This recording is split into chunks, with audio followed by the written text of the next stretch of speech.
right. Hello, and welcome to Only a Missionary podcast. I'm your host, Clark Robinson, and I have two very, very special guests today.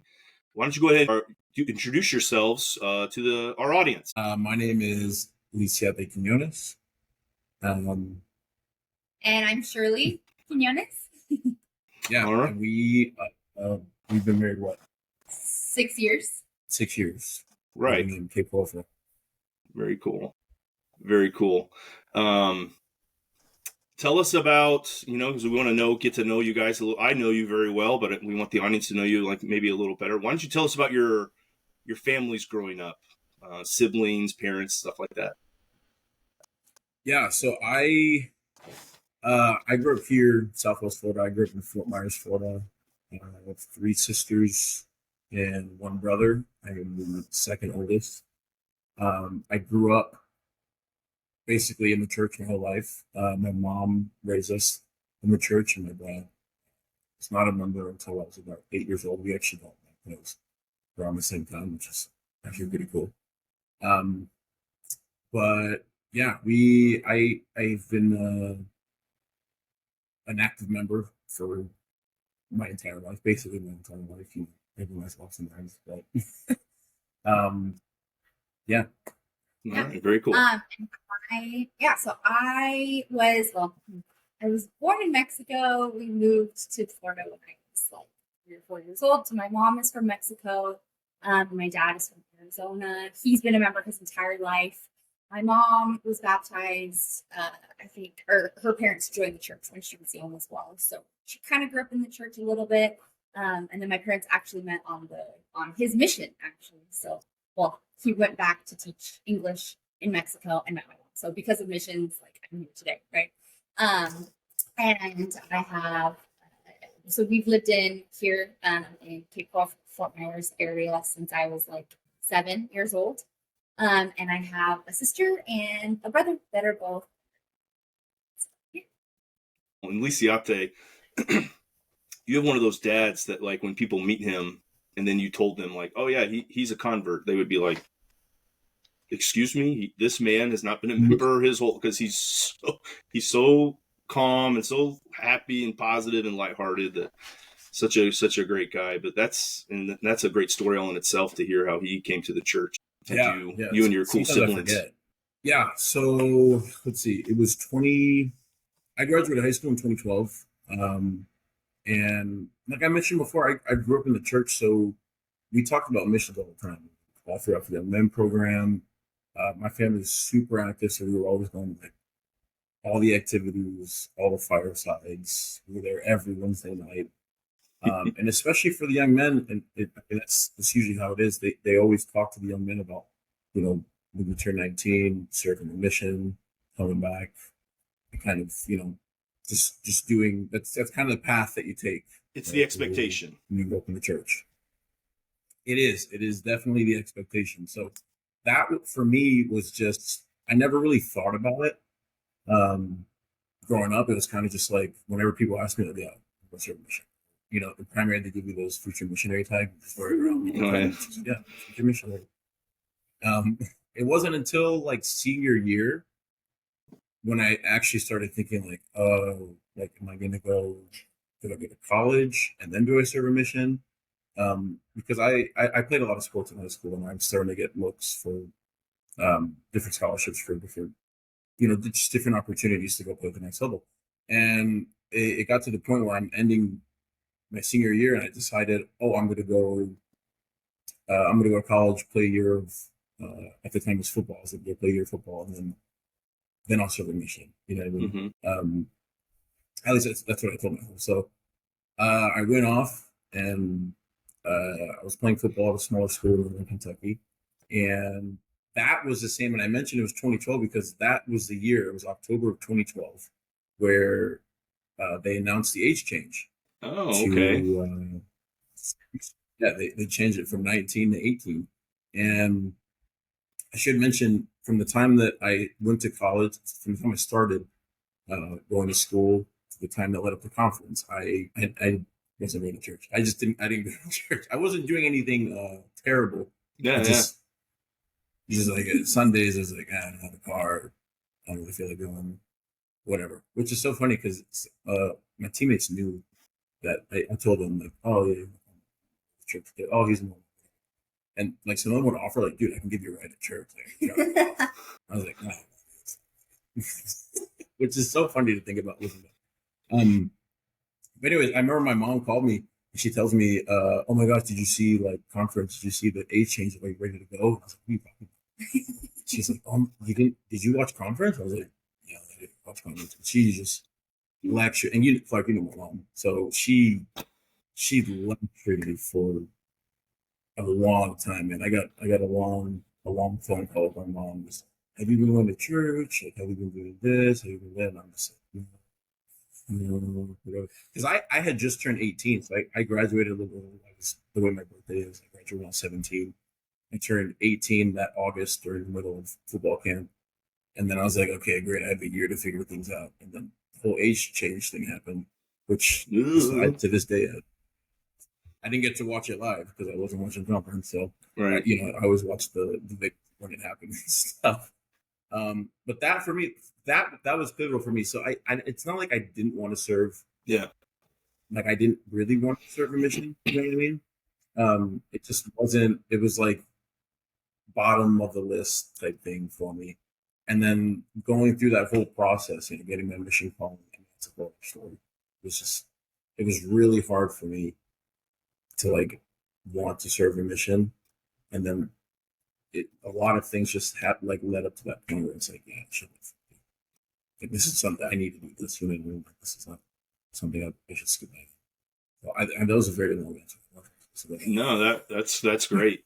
That's great. So the age change, and then your mom's lecture is kind of what pushed you to go. Maybe the final push to go. It sounds like. Yeah. I mean, there was. I always say there was like always three people that want to see my mission, but then in the back of my mind, especially that senior year. Senior year is so like that's where you're like at the crossroads, especially at that age. It's just the age of life. Yeah. What do I do? I just go to college, do I go to my mission, and in my head, I was just like, dude, 2 years. It's a lot. It's a big thing for sure. 2 and I grew up in the church, so I know most of the things the missionaries can and can't do. Yep. And I like doing one of those things. So it was definitely something that I didn't really have desire to do. Like I wasn't just like, I can't wait to get out and be a missionary type thing. But, all those events. I mean, there's a lot of stuff in between that happened, but those were like the final events for me. That was like, yeah. So my mom calls me and tells me, she lectures me about I should have been going to church. I should have some conference. I should be doing this one. And that's when I was like, well, she's right. Obviously. So I started getting my stuff in order, and even then, it was like I didn't really want to serve a mission because, like I mentioned before, you just know like how hard it is. Yeah. I just knew 2 years is a long time. Maybe 2 years of doing what I want to do. Maybe I want to stay here and play football. Maybe I want to keep doing other things. So I actually I went home and I put in my mission papers, which that was a long process in itself. And then I got my mission call to, and maybe I'm jumping again here, but I got my mission call to Salt Lake City, Utah. And I was like, oh gosh, like I still don't want to serve a mission. And they called me to Salt Lake City. So I was like, this is now I want to serve even less. Yeah, it was like okay, I'll do it. It's one of those things where it's like, oh, my mom told me it's a good thing. I know it's a good thing. I'm gonna do it. And I was like, maybe I'll get to serve somewhere cool, Tonga, Puerto Rico, the Philippines, Brazil. I don't know. And they come to Salt Lake City, Utah. This is like, so that was hard for me. That was another challenge within itself. And then,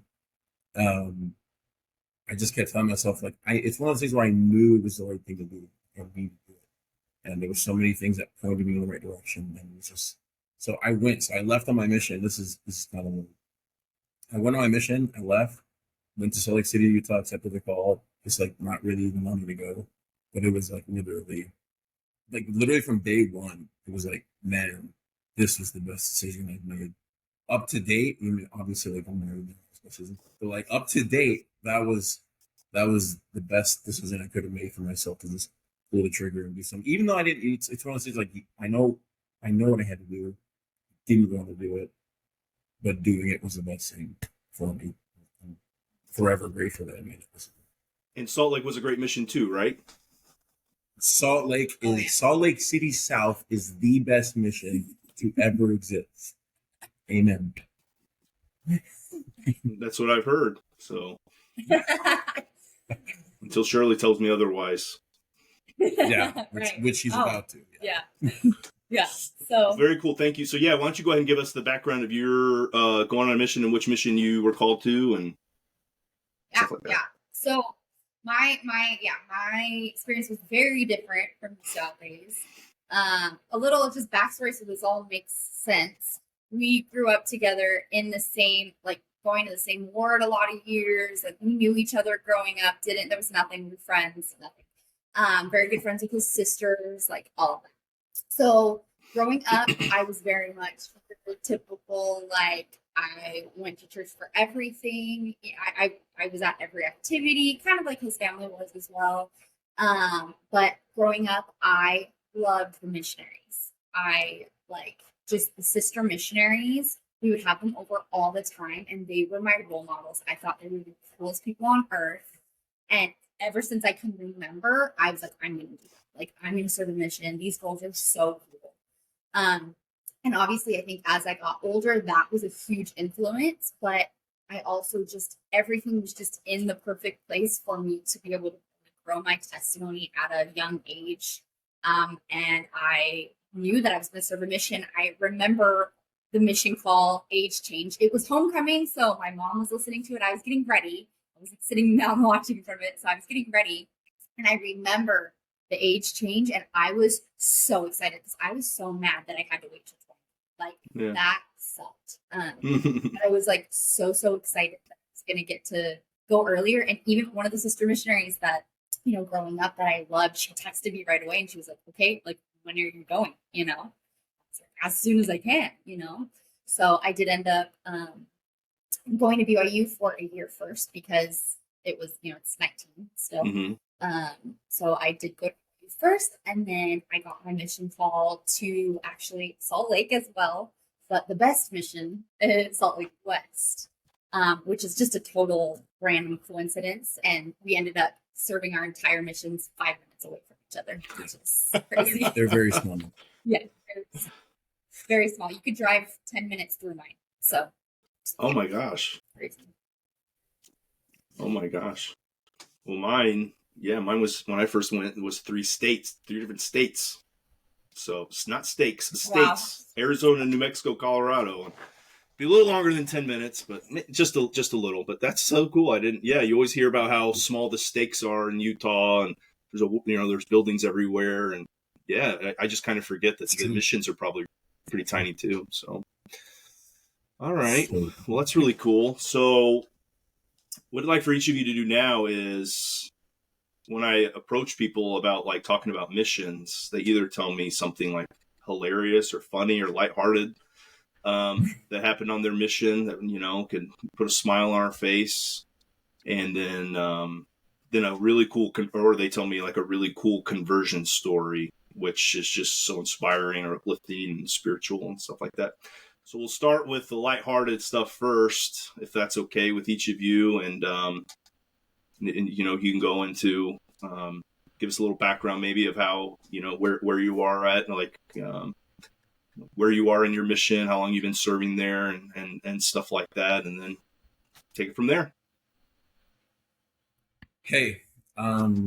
So I had just finished being trained, and for people that don't know, when you're a brand new missionary, your first 3 months of your mission you're usually with the same companion. Yeah. They call them transfers, for 2 transfers, and they'll basically train you how to be a missionary. Show you the ropes. This is how we study. This is where we go to. These are the lessons that we teach. So I had just finished being trained. I was pretty fresh out. And they had assigned me to a new area where I was then in charge of training a missionary, a brand new missionary. Wow. So I get like maybe, oh, he just finished being trained, like he knows how to train, right? Like it's so fresh in my head type thing, which I thought is so funny. Which another thing about being a missionary is like you don't realize that these are kids. You know what I mean? they trust these kids to do all this stuff. And Yes. so and the way Utah missions are, you are assigned a stake, like for your area. So I know it's super different. I usually just have missionaries and wards, Yeah. different places, but we stakes, which could be compromised anywhere between 6 to 12 wards. But again, like we mentioned earlier, geographically tiny, Yeah. so tiny. Like our boundaries back home were bigger than the entire state. So, I kind of just setting the picture here. I was with the brand new missionary. This guy was fresh out, and I didn't know much.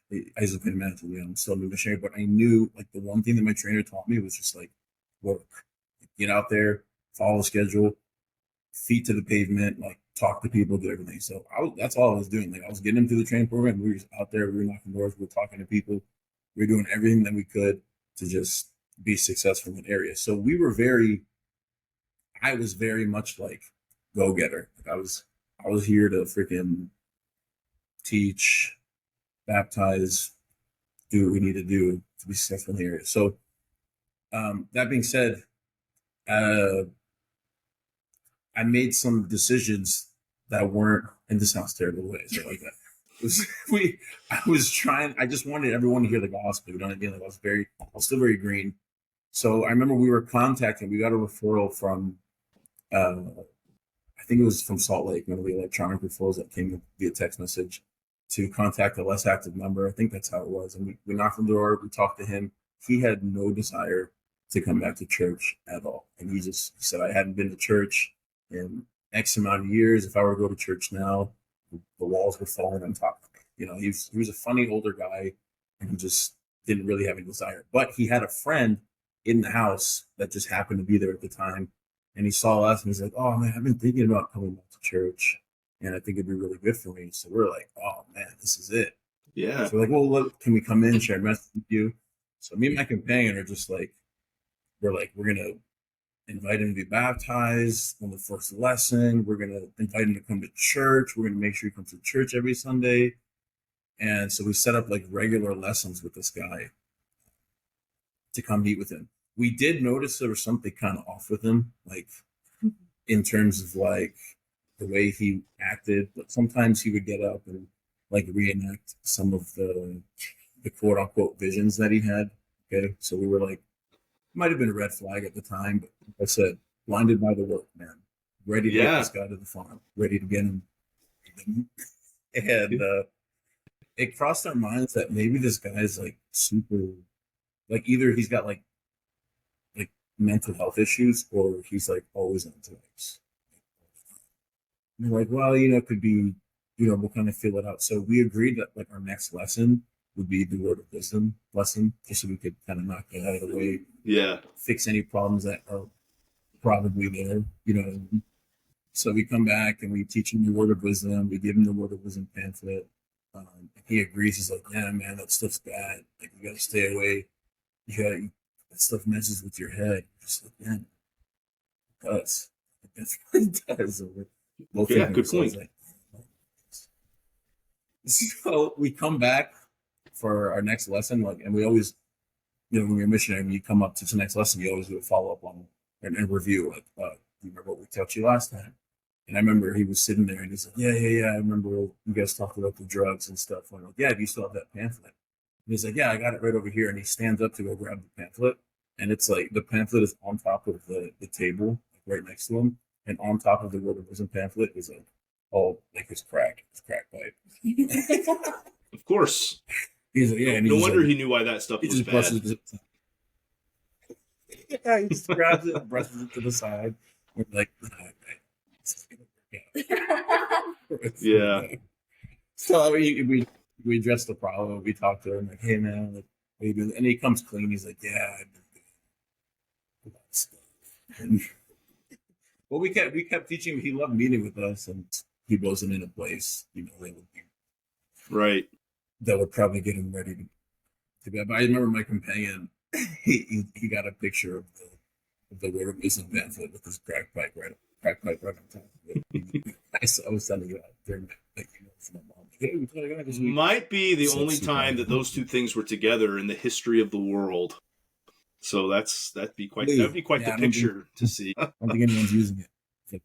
Oh my gosh. But I'm with you, man. Blinded by the work. Yeah. You just, especially when you're new, you're gung ho. Everyone's going to listen to me and get baptized. So you overlook some things because you're so eager. So yeah, we overlooked. We were super eager. We could probably edit this out, but we like committed him to baptism and everything because we still wanted him to get baptized. And like the day of his baptism, he just didn't show up. And we were just chilling there. Yeah. We were just baptism day. Woo. Yeah. We can all relate to that, man. Like, but however, I didn't like it when you would meet like older missionaries because you would be so excited, and if they tried to dim your light a little, and I wouldn't listen to them. I'm like, whatever. We're still going to be gung ho and try to get them all. Gas to the pedal. Wow. So I'm glad you survived that experience, and probably for the best that he didn't make covenants to so that he probably couldn't keep. So that's a good thing, I think. So I always think about him.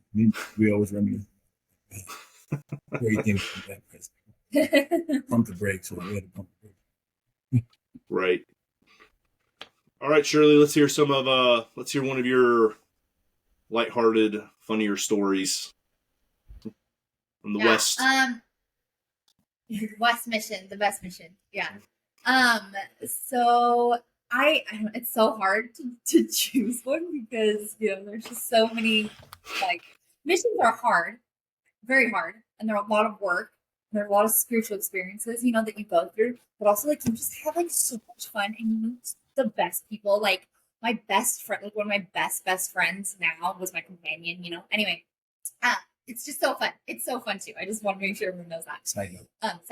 But I just I was in this area that I had been in. I think I was like almost a year in actually. I was with this companion I just talk about.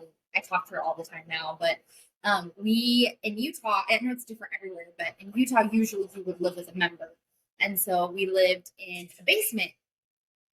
We lived in a member's basement, and we were going to sleep. We finished all of our studies and everything, and I want to say like we had been asleep already, and we hear this like banging. So we're in the basement.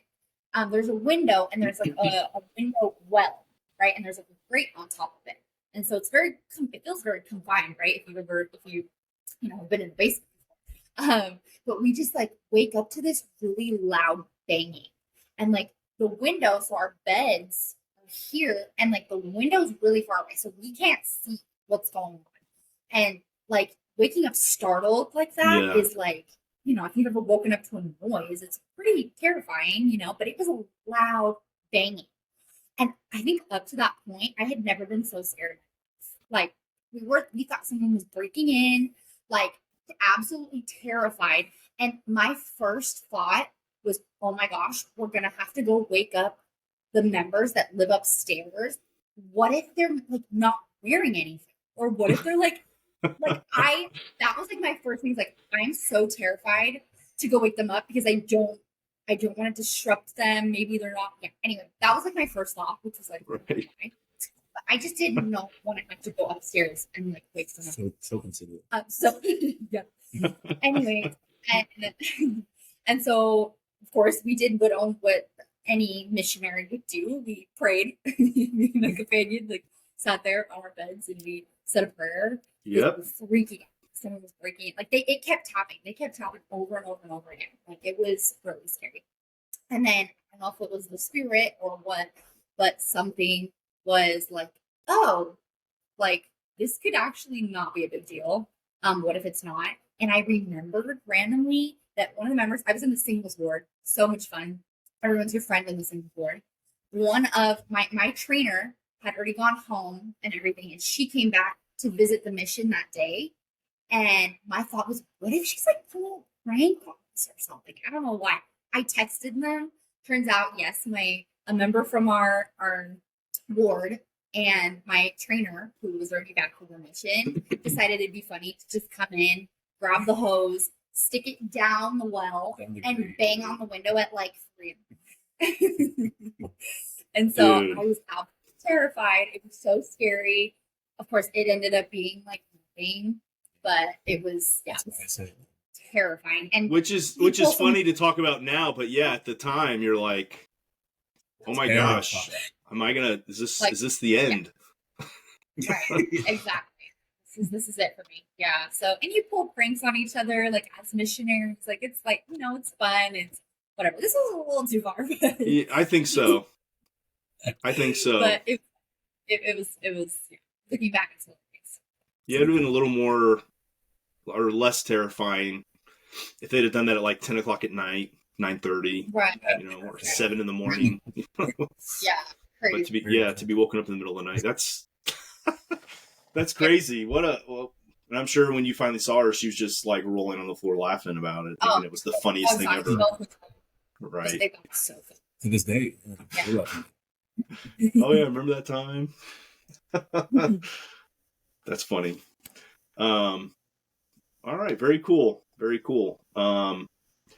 So yeah, why don't we move in now into each of you telling us, maybe one of your more spiritual or your best, if you have it, conversion stories for it could be anything, a family, an individual, whatever. So I give the floor back to you. Yep. Yeah, there's Shirley actually reminded me of this one yesterday because we were reminiscing and trying to figure out which stories we should talk about. But this one was just I remember it so vividly because it was also like one of the first baptisms that I had. It was close to one of the first baptisms I had, I'm sure. But something really common, I want to say for most Utah missions is that you end up teaching a lot of kids. Just because a lot of times what we were doing was there was these part-member families and their parents stopped going to church and they had 4 kids and the kids just never got baptized, or the husband isn't a member and he just never got baptized. So we were helping to complete a lot of families during my mission, which was an awesome experience. But part of that came with teaching a lot of kids. It was just and because of that, you had to be very strategic, I would say, or you just had to be really good at explaining these complicating principles to these kids to help them understand like what it really means. And this was in my first series, so kind of to flip things, this is when I was being trained, right? I remember we again contacted a referral that I think it was just a member referral for a family who had a son, and I believe he was either 9 or 10, and he was part of an active family. And they go to church every Sunday. In fact, we had seen them there every single week, and we had no idea that their son wasn't baptized. So we went, knocked on the door, talked to them about it. She said, "Yeah, we've met with a lot of missionaries over the years because they wanted their son to be baptized, but they wanted him to make sure he had a good understanding of what exactly." He was promising. And they just weren't very sure how much he was comprehending because he was autistic. He had Asperger's. Super bright kid, very smart, but they sometimes I think a big it was they just couldn't tell where he was at with the gospel. It's hard enough when they're kids. How much are the kids comprehending, and they have this extra level, this extra layer of dealing with what he has. So she asked us if we'd be willing to teach him the lesson. Of course, we'd be willing to teach him the lessons. So me and my trainer, we sat down with him the very first time, and one of the big things is in Preach My Gospel, pushing on Sterling mission, was teaching people, not lessons, right? Like these are individual people that have specific interests, and Mm-hmm. they learn very differently, and sometimes hear the message. So I remember we noticed he had some action figures on the floor. I think he had some Star Wars action figures, and he had some Dragon Ball Z action figures. Which, oh my gosh, I'm like, full disclosure, I love anime. Dragon Ball Z is like my favorite anime of all time, right? And my Yeah. companion knew Star Wars front and back, and he also watched anime. My trainer was actually came on his mission from Japan, so he knows a lot about anime. So we see the stuff on the floor. And we ask him, "Hey man, you're playing with your Star Wars and your Dragon Ball Z stuff?" And he just goes off. He's just like, "I love Goku and Luke Skywalker, and I just think it's so cool." And then it was just like going on and on and on. And then we told him we taught him like a little principle, just something really simple. Like we listened to him talk about his character. Mm-hmm. And then we told him that, hey, we're going to come back and we're going to teach you more about the church. And he was super excited because I don't know if it seemed like that nobody else has talked to him his little hobbies before that, whatever. So we're like, all right, cool, whatever. So we didn't think anything of it. Set up a lesson, and it was one of those things where it almost felt like we were teaching like an active memo lesson. We were just going, leaving a message with them. Because again, he was in primary every week. His parents came to church every Sunday, but once they pass 8 years old, the missionaries come in charge of teaching them those lessons, like 9 and 10 range. Basically, not enough. So we came back and we planned to teach him the first lesson, which is the restoration of Jesus Christ. And we're going through the principles and stuff, and he's kind of just like whatever. Like he's probably heard this a million times. And my companion just has this inspiration, just this great idea to start likening the restoration to Star Wars and to Dragon Ball Z. And he talked about the restoration being, when Princess Leia was kidnapped and the gospel was taken from the earth the same way. And Joseph Smith brought about the restoration of the gospel. It was still the same gospel, the same way that Princess Leia was rescued, and she was still the same princess. And this kid you could see the wheels were turning in his head. Everything was just aligning completely. He was like, oh my gosh. And then and then he started making his own analogies, And I remember we were talking about baptism. We were telling him how you need to be baptized, but you also need to receive the gift of the Holy Ghost to, be sanctified, cleansed and sanctified the same way that, in Dragon Ball Z, when Gohan's fighting Cell and he uses the Kamehameha and beats the father son Kamehameha to complete, it was just, and it was crazy because his parents, I don't think, had ever had anybody teach him the same way. Because we would ask every time we'd come back, we'd ask him, hey, do you remember the last lesson that we had? And he would explain everything perfectly, the plan of salvation, and just comprehend the restoration of the gospel of Jesus Christ, even the commandments that we were teaching him, word of wisdom, chastity, things like that. He the way he retained it is because he was likening it to things that he had, popular things and things that he likening it, or sorry to interrupt, but understood it because he's likening it or comparing it to stuff that he understood or that he grasped better. Yeah. But it was just so funny because it was like, what are the like both of me and my companion just having the capacity to know specifically like his interests so well to be able to teach him like that. And I remember on his baptism day, his parents they came up to us and they were almost crying. They were just so grateful because they've had so many missionaries tried to teach their kid, and we honestly realized how big of a deal this was for them until his baptism day.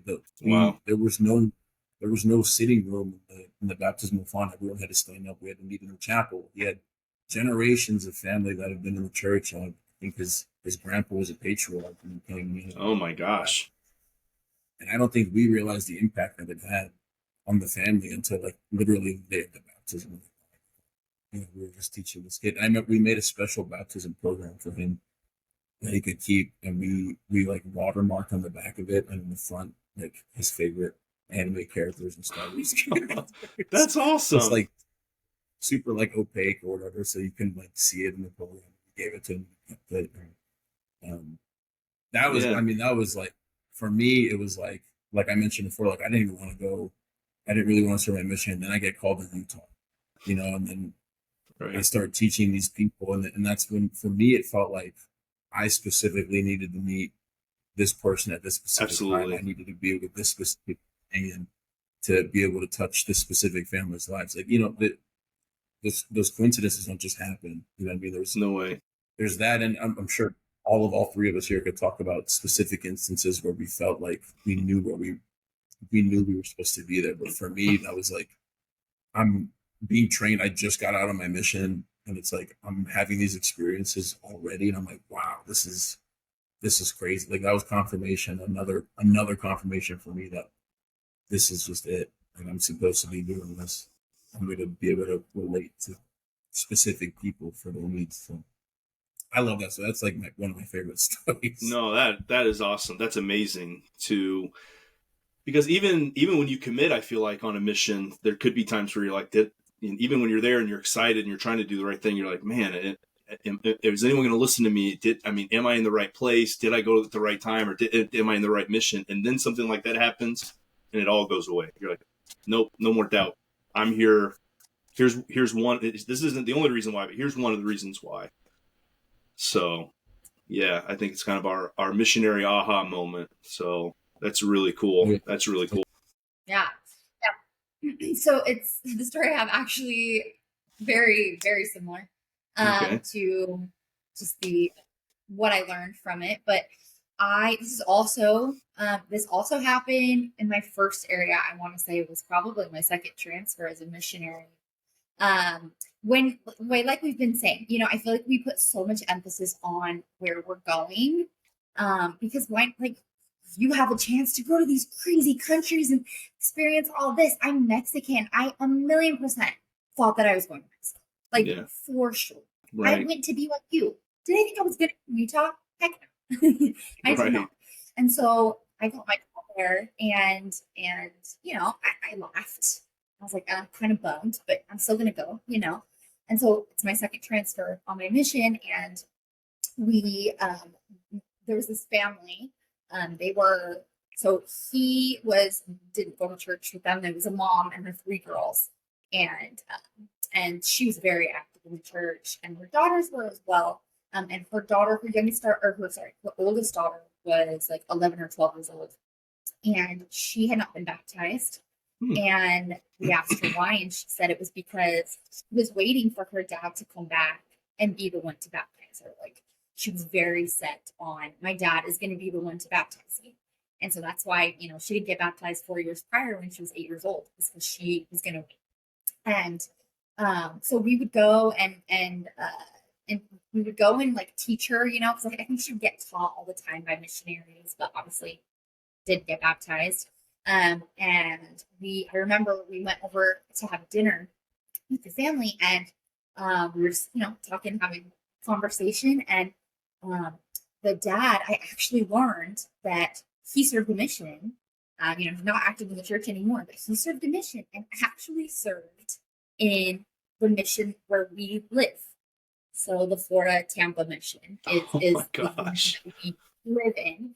And I learned that, I think it was 10, I don't know, it had to have been a long time before, because I hadn't met him.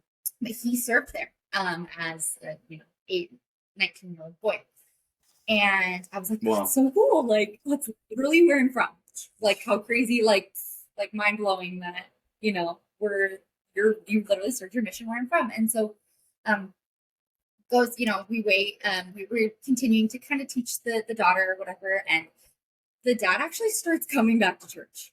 And which were like, great, like, that's amazing. And in Utah, I don't know if they do this now, but there's so many members that are baptized already that just don't go to church, like him. And so we actually were teaching him as well, because there's a lot of principles we all need to be reminded of, and sure. So we taught him all the time, and he came back to church, and he ended up being able to get the priesthood again, and was able to baptize his daughter. It was a beautiful thing. Wow. And I think the next week after that, we're getting a ride from this girl's mom, because we see them all the time. They're great members in the ward. And we I'm just getting out of the car, and she goes, Sister Cole, like, I just really want to let you know, like, you had such a huge part in my husband coming back to church and being able to baptize our daughter. Because that day that you mentioned that you were from where my husband served, he remembered all of the incredible memories and things that he learned on his mission. It was one of the best times of his life. And you reminded him of this. And because of that, he came back to church and my daughter was able to be baptized. Wow. And sorry. No, that's a beautiful. Yeah. Just a confirmation to me. I didn't even do anything. Like I was just born there. That's where I grew up. Like I did nothing. I showed up and told him where I was from, and that sparked this incredible thing to happen. But it was, again, like Misape said, such a testament to me. And it was like the second transfer mission. It was like God telling me, like, I know you wanted to go to Mexico. Like, this was where you're supposed to go for a reason. Yeah. And so for anybody that's, like, oh, what if I get called here? Like, you're supposed to be called where you go. Like it is a call from God. Like, and you will find that out sooner than later. And we were able to find that out sooner. And obviously, it's like the best thing we could have ever done. So. Absolutely. Because I think everybody, at least in the States, you dream of, like you said, going off to this far off land and kind of being this, you want your Ammon or Alma and Amulek moment, and you're just going to, just have so many converts, and you're going to write home and speak a language no one's ever heard. I don't know. That's at least how I was. I'm with you. I wanted to go anywhere. So when I got called to New Mexico, I was like, oh man, New Mexico, really? But just like you two, when you get there, you meet someone, or you're teaching someone, and something happens, and you get that confirmation from the Spirit, and you don't serve where you want to serve. You serve where where you're needed to serve, and that's really cool. That it was, the Spirit almost, it was very obvious. Like the Lord really needed you to. Because sometimes it can be a little subtle, like, oh, okay, yeah, I really needed to come here. But that's like a really big, like flashing lights. You had to come to this mission. So that's what a neat experience for the both of you. I do feel like I said, it's not just, and it's nothing, and just so our Utah listeners aren't upset. But those of us outside of Utah, we don't want to go into Utah, because in our mind, everyone's already a member. What are you going to do for 2 years? To learn how to juggle. I mean, what else can you do? It's not exciting. It's not to Utah. It's There's not no sugar coat. Right. to get called there, you think, oh man. But then every missionary I've ever spoken to who's gone to Utah has never said one bad thing about it ever. So, and I even have gone to when I would talk to people for my mission, they say, where do you want to serve? And I would say anywhere but Utah. But then after going on my mission, but after you go, you're like, no, Utah is awesome. There's lots of people to teach. There's lots of stuff to do. And people need Jesus everywhere, believe it or not. Even right. in Utah. Even in Utah. Crazy, but I will say, I had a companion from New Zealand, and he got called to Utah, and he told me the equivalent of someone from New Zealand getting called to Utah is like someone from Utah getting called to New Zealand. Like, it's a really big deal. Oh, really? Outside. So it was almost like an honor. Yeah, he was not honor, but like an adventure. Because going to New Zealand would be super cool.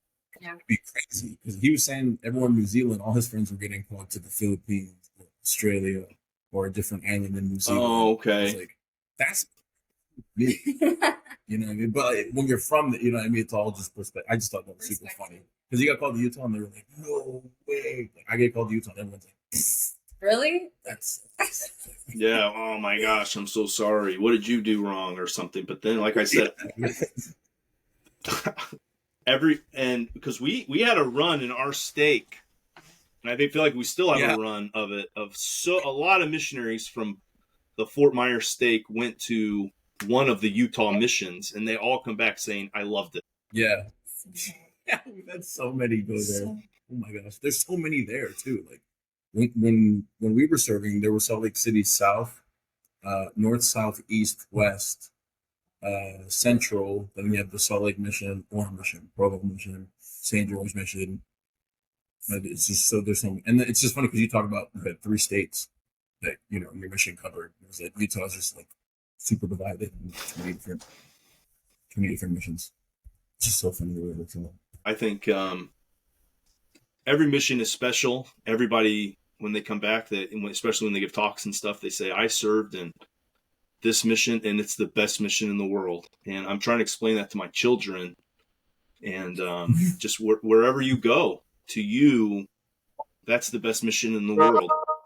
Not necessarily, it's not a cocky thing like, well, it's the best because I was there. No, it was the best for me. The people I met there were so humble and so beautiful and so wonderful. And the members were so gracious and kind. And I mean, we could have another segment, I bet, of here's how, especially I'm sure from Utah, here's how the members helped us so much when we were teaching.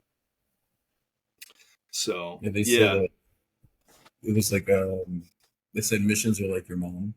Like everyone has the best one. Right. Yeah, I've never heard that, but yeah. I like that. So, all right. Well, I want to take this as an opportunity to thank both of you for coming on.